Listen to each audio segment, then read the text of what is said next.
The Annapurna Circuit, the trek that will go through welcoming villages, rolling fields, vast valleys, plush forests, and hillsides surrounded by the breathtaking Himalayan mountains.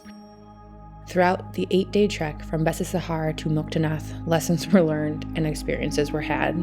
Keep watching for an overview and more details on what we did, where we went, and what we would do differently. We are traveling butler, and you'll be seeing a lot of myself, Sam, in this video, and not so much Matt, unfortunately, as he is doing the hard work behind the scenes. We filmed during the majority of our trek and edited it down just to give an idea of what you might experience along the way. Trekking during the last week of October, we started in warm summer weather and ended in extreme cold and snow. Without any guides, porters, or room reservations, we set out on quite the adventure. Come along as I talk and share our sights, eats, and sleeps during each day in order to get excited to start and finish this journey. We started from Pokhara early morning and rented a car, which we got through our hotel, and arrived in Besisahar after about 3.5 hours of a drive. It was quite the shock because we were anticipating about 40-degree temperature and we came into 70. So with a quick wardrobe change, we were on our way with lovely help from locals to show us the way, which nicely was marked with red and white flags along the way, usually painted on rocks and surroundings, so it was very easy to find the trail. Starting out, we were just in awe. We were along the road, dirt road some parts, and some parts in trails. It kind of went back and forth throughout. We did 9K for our first day to get to our first guest house. And we were just surrounded by these vast hills and rice paddies, and of course our first bridge, which was kind of scary, but we got used to it because we're going to run into quite a few of these along the way as well. The locals were always very friendly, never run into an issue. Occasionally there were the children who were asking or demanding for chocolate, so be mindful of that. It reminded me a lot of being in Vietnam with the rice paddies, the very friendly locals, and walking through these very small villages. Getting closer and closer to our first night, first village that we were going to stay, we did go find a really nice guest house. My biggest tip here would be to look at more than one, just to compare and contrast and see what you really want, and make sure that you're checking the boxes if you need a power source for that night, to ensure if there's electricity, to ensure if there's extra blankets if you need it at that point. So just be on the lookout for that. And obviously check the weather and try to get as accurate weather reading as possible. So as we go through this video, you're going to see the lovely towns and villages that we went through. We didn't stay in all. There might be some before, there might be some after, there might be different villages around that we just simply walked through. Getting up the next morning, we came across this lovely, beautiful waterfall pretty soon on our trail for the morning, which we left by 8 a.m. So getting up nice and early for that nice breakfast and hitting the trek by 8 a.m. again, nice and early. A little bit cooler temperatures in the morning, but you quickly warmed up. And as you can see, I will lose this jacket pretty soon. There it goes. So total today, we did about 13.4 miles or 16K. We did stop for lunch along the way, which was great. Very friendly people everywhere we went, offering to come eat with them, talk with them, asking where we're from. Again, children asking for chocolates, which came up more than I thought. I definitely read about it in blog posts, but it definitely happened quite a bit. So again, we are not really seeing a lot of like the peaks and the snow caps, which I guess common sense wouldn't make sense, but walking through and the trail was like walking right alongside people's yards and homes and through their fields. So very much a part of the community, a part of everything, daily life in Nepal. There was a point in which we did take a wrong turn on the trek, but we didn't get very far without somebody actually telling us, a lovely local telling us that, hey, you missed the turn, go back. So everyone's very helpful. We did stop for lunch in this town. We had a beautiful view for lunch overlooking the mountains. Again, some of the most friendly people telling us what great food they had, what they recommended we try, and of course we tried. I think we got some fried rice here. It was delicious and more than plenty to eat. And we typically were taking longer lunches, maybe hour and a half, really just to give ourselves enough rest and to recover and to be able to keep going. What I loved about the trail too is you were able to see where the trail was going, as well as turn around and see where you've been. It's a great kind of judge throughout the day of what you're able to accomplish. I will note early on that prepared does not equal confident. So I think that we spent about 6 weeks hiking and walking through the city in order to prep for this trip. I wish that I probably would have done more stairs and try to build that endurance through stairs to help prepare as well. I was definitely surprised by the amount of stairs that we would encounter in this 8-day trek.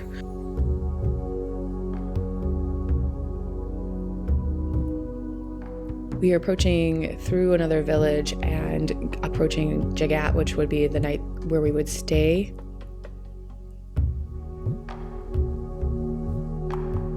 But again, I was just blown away by some of the houses that were right on the edge. And we did see some ruins. We did see some houses that had fallen over, a lot of damage from previous earthquakes and constantly changing weather. And the mountains are young, so the roads would be washed away pretty continuously.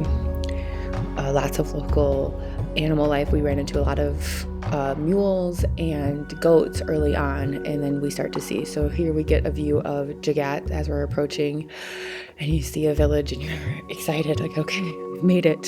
Here we go. So, and again, staying here the night was great. We did stay in the room for free here. As long as you ate dinner and breakfast there, we were able to negotiate the room for free.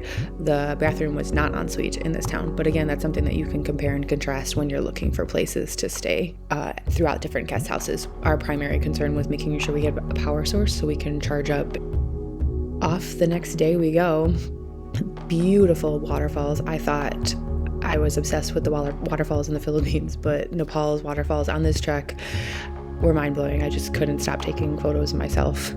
Lots of bridges that we passed, and I felt like we kept going back and forth from side to side. We're gonna cross back, we're gonna climb, we're gonna go down. It was up and down.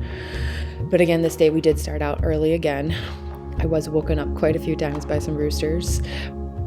Again, very still warm weather at this point for us. As you can see, I think that was a shot of Matt walking shirtless, so we were very warm.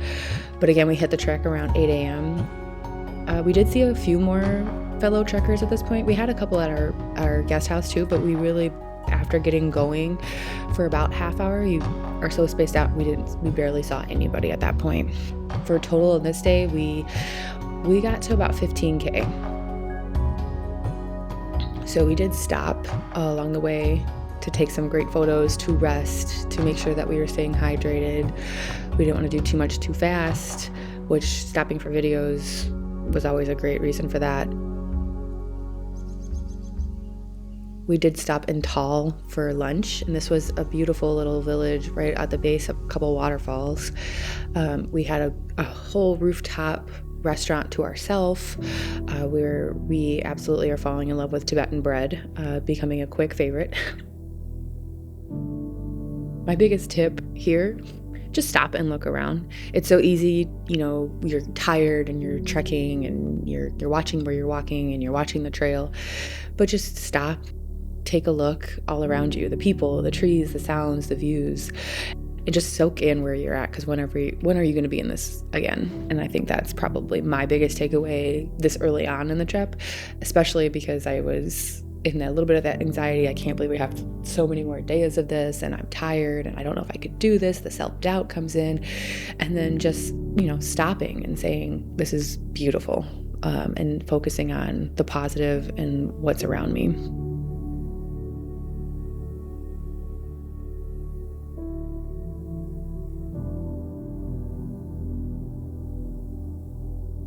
You did share the road at some points, multiple points, especially early on. So the trail wasn't just solely the walking trek, you shared it with the cars. And so that became quite the challenge sometimes when we were passing, but watching some of these vehicles maneuver the dirt roads and the rocks and the water, it was quite the experience to oversee.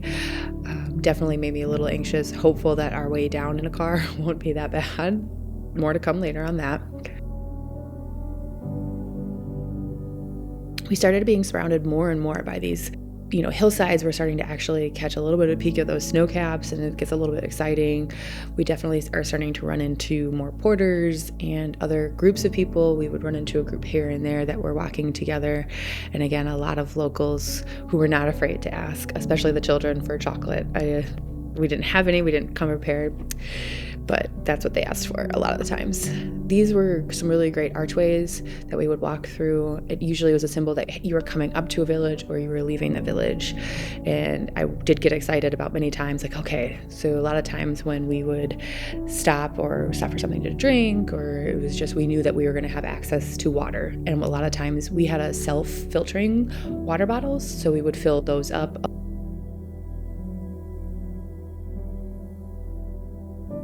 There are safe drinking water stations along the trek, but a lot of the times you have to pay for those. And it wasn't a crazy amount of money, but we did use our self-filtering water bottles, which was great. This was a little bit more of the treacherous piece of the trail, and we did run into those a lot. So you see we have some areas where there were fairly stable stairs, and then there would be areas where it would be narrower and maybe not so defined stairs. Well, again, I wish I would have done more stairs. Definitely was exhausted after this.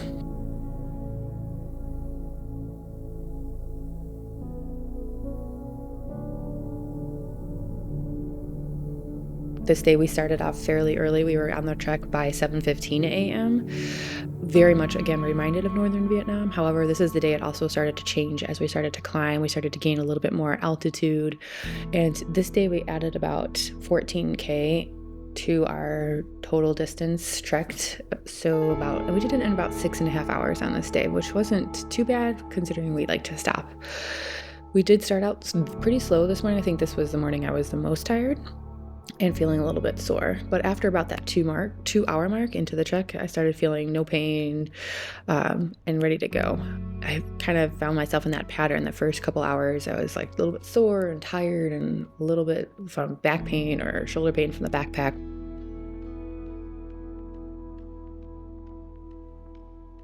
And again, in the morning, you could see a little bit more trekkers with us. But again, like I said before, as the day went on, we didn't run into as many. We were able to space out a little bit more and really just be the two of us along the way. This is the day I also found myself starting to pant a little bit, and my air was a little bit harder. I think that was attributed to a little bit of the altitude.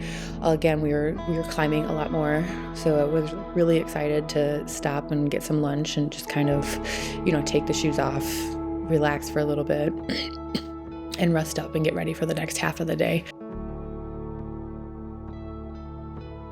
We found ourselves walking through most of the villages and finding something to eat on the other side.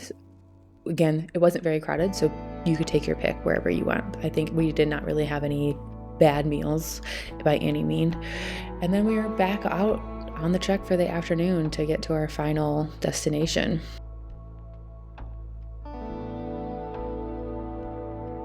I think also we would pick a bigger town for lunch, a bigger village for lunch, so that way we would have the option, should we be tired or, not feeling it or not feeling well, we could have that option to let's just stay here the night. And I think that was great. I mean, you're still going to run into villages later on, but it was just that nice option to have.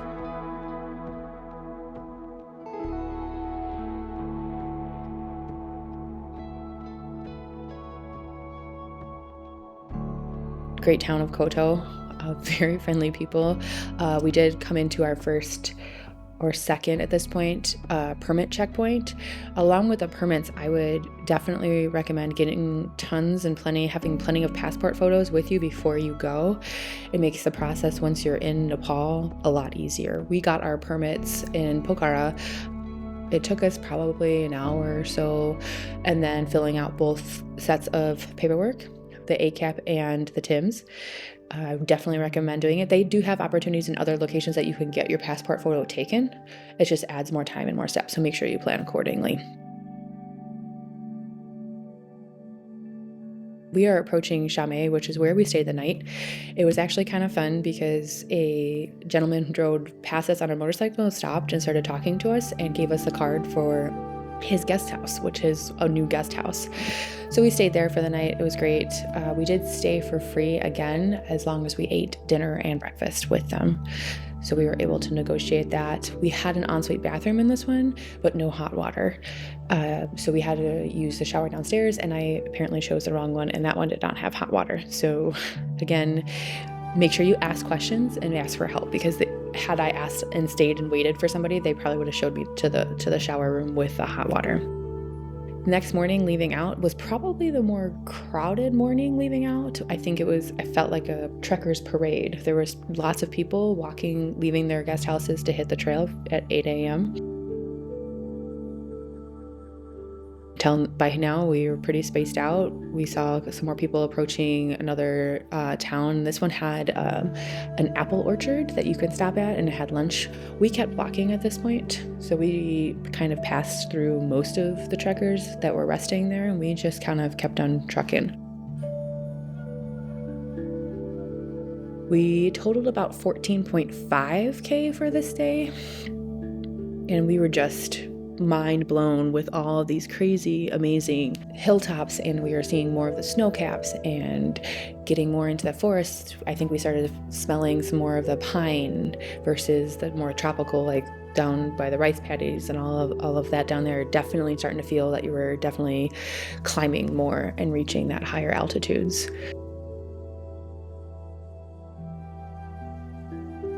I also will notice like some of the smaller villages are getting smaller and smaller the higher we get and the closer we get to Throng Pass. So we are working our way today to Upper Pisang was the goal for our night. And I will say walking through some of this forested area was quite the challenge, a lot of steep uphills. Like I said, through Upper Pisang, you can also stay in Lower Pisang, but again, naming in the title, Lower Pisang is at a lower altitude, Upper is at a higher altitude. We chose Upper in the hopes that we would continue to acclimatize in a healthy and safe way. I think this is the point where I actually started to smell the snow, which I got really excited about. I'm like, okay, I'm getting closer. I can definitely do this. And again, lots of places along the way as options to stop, get something to drink, to rest, to get something to eat. And we're not seeing a lot of crowds at this point either in this point of the season. As we approached Upper Pisang, where we decided that we were going to stay, we kind of walked through town a little bit. And this is another beautiful lake that we were just surrounded by following our lunch. And so as we approached the town, we kind of walked through to try to get a different idea of different rooms. We tried to look at a couple different ones, and one was fully booked. I think this was the first time that we ran into that this whole trip so far of a guest house being booked, but I think it was booked through a tour company, so it was a big group of, I think, 20 or 25 people in that tour.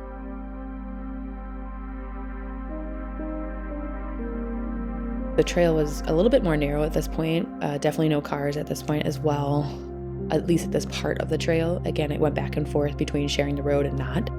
We had a beautiful room that had 3 sides of windows overlooking the mountains. It had an ensuite bathroom. I did get a hot shower. The shower was not attached, and we had some really great food. We got there fairly early, so we were able to really enjoy a little bit, walk around the town. We did walk up to the top. There was a temple at the top. Highly recommend. Walking out the next morning, surrounded by some more people, started to feel a little bit more in the cold in the morning, so you could see more hats. Something I really did like along the trail, as we would leave a village, you could turn around and see it at some point, just like you could see some of them walking up to it, and it was just a really great broad picture of where we just were. And I think that was just really cool to see a lot of the times. You had the option to rent trekking poles, and I was very set that I'm like, yes, I'm definitely going to rent trekking poles. However, when it came time, I decided not to. And in hindsight, looking back at the trek, I probably would have only used them the last day or two. So again, I would have had to carry them with me for the first like 5 or 6 days and then only use them at the end. Would it have been worth it? I'm not really sure. We also rented sleeping bags in Pokhara. I definitely recommend, because not a lot of the places had extra blankets, and we definitely used a sleeping bag on top of extra blankets a lot of points too.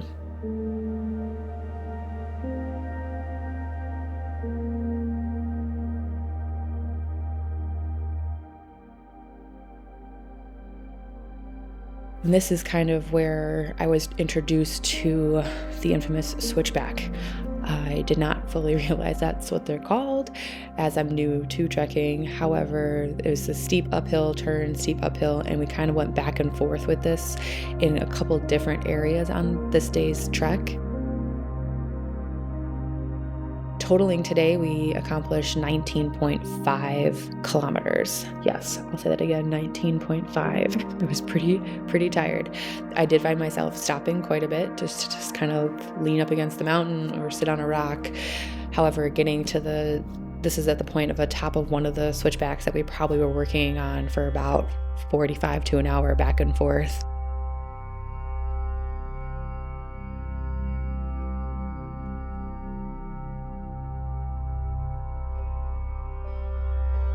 So walking into the town to take a little bit of a break, but not too much for us, because we knew how much further we had to go. We wanted to keep going. We did try yak cheese here. I loved it. I thought it was delicious. It kind of reminded me a little bit of cheddar and Gouda, but it was very delicious. A nice snack to kind of keep us going on the push. So we decided from today that we were going to try to get to Braga. That was our end goal for the day. So walking through this town, I thought was very historical. You could tell a lot of older buildings, but the views were insane.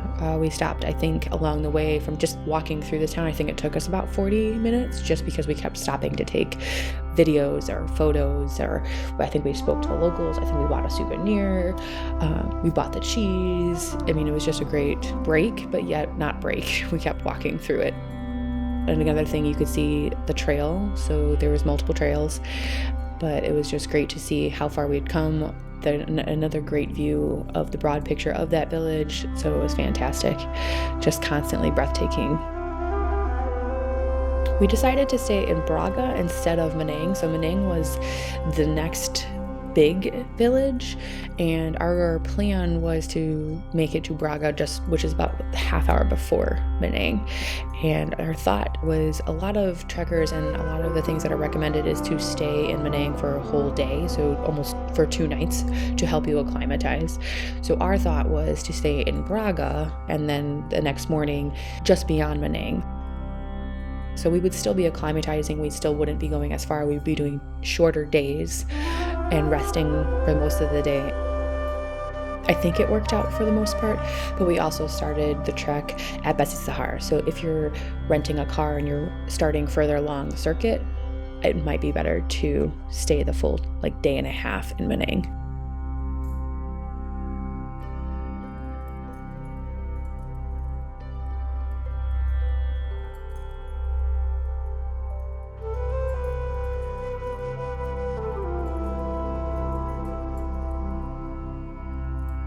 Another beautiful archway surrounded by the prayer wheels, which we were told along the trek at some point that walking through and spinning those would bring good luck to your journey. However, when I did research, it was more like prayers and mantras and setting a tone for yourself.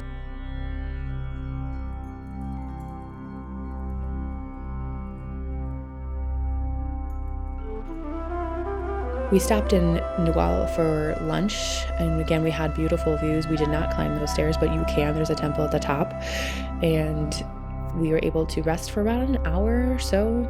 I think this was probably one of our shorter lunches because we wanted to really just get to our place to stay for the night. We knew that we still had a few hours to go from here.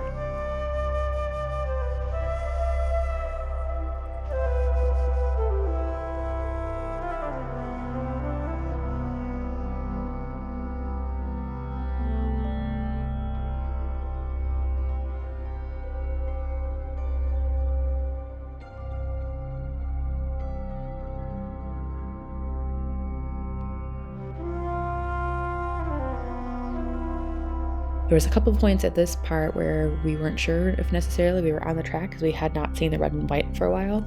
We did reference our map too, which we didn't fill up as much as I thought we would. But again, we also ran into other checkers where we were able to talk about it, and we were on the right track. So yay. So this is now approaching Braga, and there is a lot of new construction going on. So I would hope that in the future that I believe this is going to be a guest house, a bigger guest house. Actually, we're still in Nepal, but it will become right beyond this. It will be Braga, and there was a beautiful soccer field and temple, and so we kind of stopped for a minute and considered should we stay here, and we ended up continuing on because Braga was probably the next village over. The interesting thing about Braga was that the primary guest houses weren't really guest houses, they were lodges. So a lot of the rooms in the main lodge did not have power source or a lot of electricity for that matter. We were lucky in that we were able to grab the last cabin, which was in one of the lodges outside the lodge, and it had power source and it had an ensuite bathroom. No shower ensuite, but it had a bathroom and it had power for us to be able to charge everything. And we were able to, relax a little bit and actually take a shower. I had gotten a cold shower because again, I went into the wrong shower, and during that shower, actually they ran out of water. So he had to wait for them to refill the water tank. So leaving the next day, we got to Manang very quickly. It wasn't very far. It was, like I said earlier, it was probably a 30-minute walk from there. Today total, we're only doing about 2 to 3K. As like I said, we're trying to acclimatize a bit more. Manang was quite the big town. I think it's the last bigger village that you'll pass before you get through to Throng La Pass. We did have to go through a checkpoint. This was probably the more detailed checkpoint to show our passes and permits, and they took down a lot of information from us. I would say that it was easier. I also had a fanny pack, so I kept all my permits and things in my fanny pack, so it was easier to get out and reference. I'd also recommend having that because we also had tissues in there because altitude, the weather, we went through quite a bit of tissue. So I recommend that as well. I also had cough drops. I also had hand sanitizer, which was a good one, a little bit of toilet paper just in case. We also kept some whole rolls of toilet paper in our backpack at all times.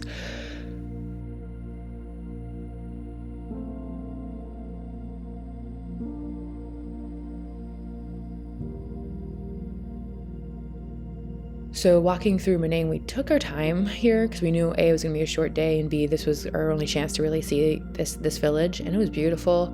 Lots of historic buildings, lots of friendly people, lots of shops. So this is probably the biggest stores that you'll probably find at this far up on the trek. So you can get your toilet papers and toiletries and some mild groceries, some snacks along the way if that's what you're looking for. So if you wanted to stock up on anything, I would say do it in Manang because you're not going to find as many options for the rest of this trip. So I had been taking altitude sickness meds pretty consistently because I do have a history with getting altitude sickness in the past, and so I wanted to be extra prepared. So drinking lots of water, but also taking the altitude sickness meds, which we also bought in Pokhara, which I would recommend. You can find it on the trek in some of the bigger villages, but I wouldn't risk it. I would make sure you stock up in Pokhara if that's something that you would want to use. I definitely started feeling the effects a little bit more towards this point, and the symptoms weren't so severe. It was more of just trouble catching my breath. A couple times a little bit lightheaded, but stopping, drinking some water, very helpful. And it also helped a lot So we were able to keep on walking, and I said I think we did about 2 to 3K, so it didn't take us too long to get through. And so we just took our time and really enjoying the scenery and the trail and the views, because again, now we're getting higher and higher up. We're seeing more and more of the Himalayas, of the snow caps.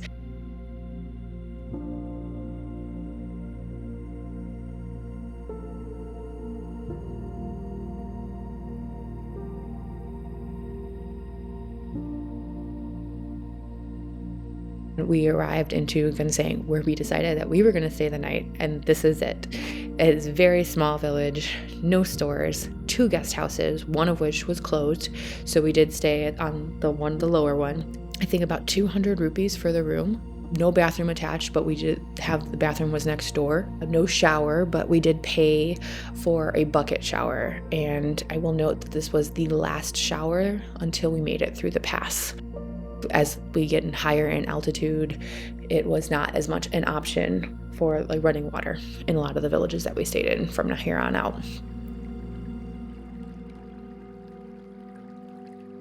At this point too, the trek was getting a lot more challenging. I was more tired after days and days and days of trekking. So I did start implementing a mantra for myself, and it was simply one step at a time, one breath at a time. Every time I felt my anxiety creeping, every time I started feeling like I couldn't do this, like I couldn't finish, one step at a time, one breath at a time, one breath at a time, one step at a time.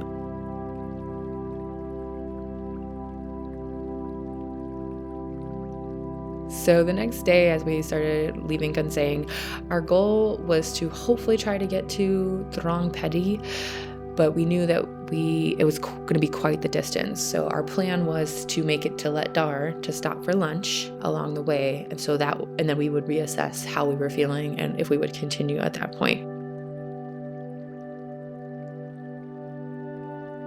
So at this point, the trails started going a little bit narrower, a little bit wider, a little bit narrower. We're definitely walking along the hillside. We definitely had to share the road with some people and some locals and some animals. We're definitely walking around yaks at this point. Lots more yaks we're seeing here, and winding through some other villages.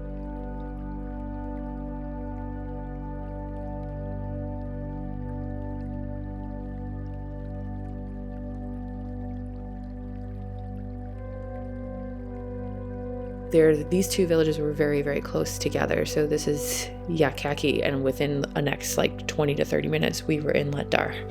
So I started getting excited that we were there already, but we weren't. So we had to keep on going. This was a fairly flat part of the trek for us, which was a great reprieve after a lot of the switchbacks from the day before and a little bit of the treacherous. So it was a little bit more of a relaxed part of the trek, again surrounded by like the beautiful mountains and hills, and like starting to see some more of the color in the flowers and the greenery. It was amazing to see.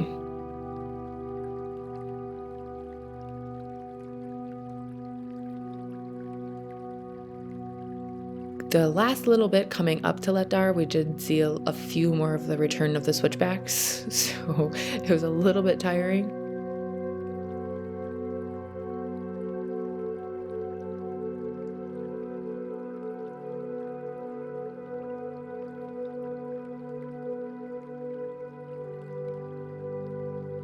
Crossing this bridge, we left Yak Khaki, and I apologize if I'm butchering the names of these villages. I'm trying my best, and it's based off of what I heard other people along the way pronounce, or if a local villager had pronounced it to me.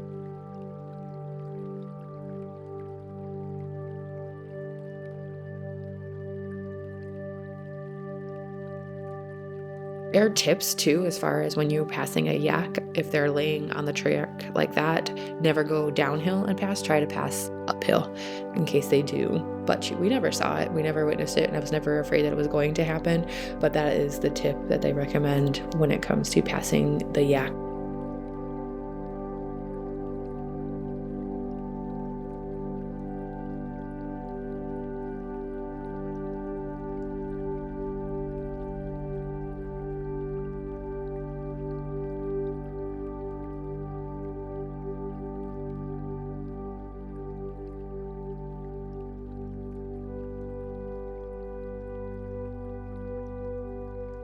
We did get to Ladar fairly quickly. I think we made it there before 11 a.m., which was a surprise, a pleasant surprise at that.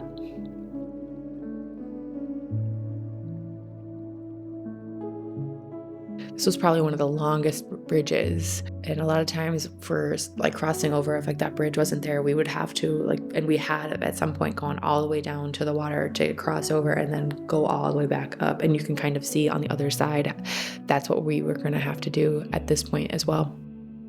There it is, going down to like a lower point where there's a more stable bridge.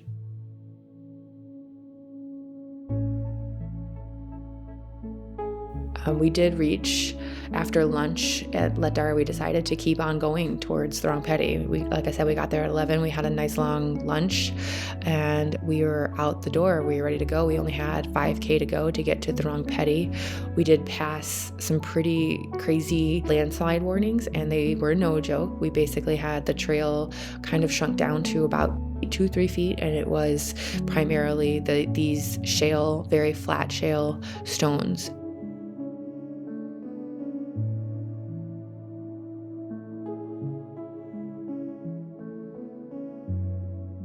And we arrived to Throng La, which was amazing. We got a nice room. We were able to get some good food and hang out for the night. And we decided that we were going to make the push for Throng Pass the next day. It was on the fence whether we were going to make the push for it or if we were going to stay and acclimatize in Throng La for another day. Getting up at 3 a.m. was hard, and hiking in the darkness with our headlamps, which is a must, was interesting because we were surrounded by starlight, which was kind of romantic, but then we were hit with constant switchbacks and I was so out of breath and I was definitely feeling the altitude. We pushed through. And we made it to the pass. It was very overwhelming. I would say that I definitely got very emotional about being able to accomplish this goal and being successful with it. We did then start working our way down fairly quickly because we knew the downward trek was also going to be quite the challenge. So I think this took us about 5.5 hours. We did stop in one of the last villages before Throng Pass to get some more water. This is the first time that I bought an additional water bottle just because I knew it was going to be a longer day. And coming down, the top part was very dangerous with the ice and the snow. So I wish that I would have bought or rented the grappers for the bottom of my hiking boots. Coming right before we reached Muktinath, there was a part where we stopped for lunch and there was a series of probably like 5 to 6 different restaurants, and a lot of people, that's where they were stopping as they were coming down from the pass. We basically decided from Muktinath we were going to try to get back to Pokhara. Hindsight, or we probably should have just stayed that night in Muktinath because it was a great town, and we didn't end up making it all the way to Pokhara that next day. We had to wait till the next day, so we drove to another town, stayed the night, and then drove. Thanks for coming along, and I hope that you found some tips useful and some of our recommendations. Please feel free to follow us or comment or ask questions. We'd love to hear them.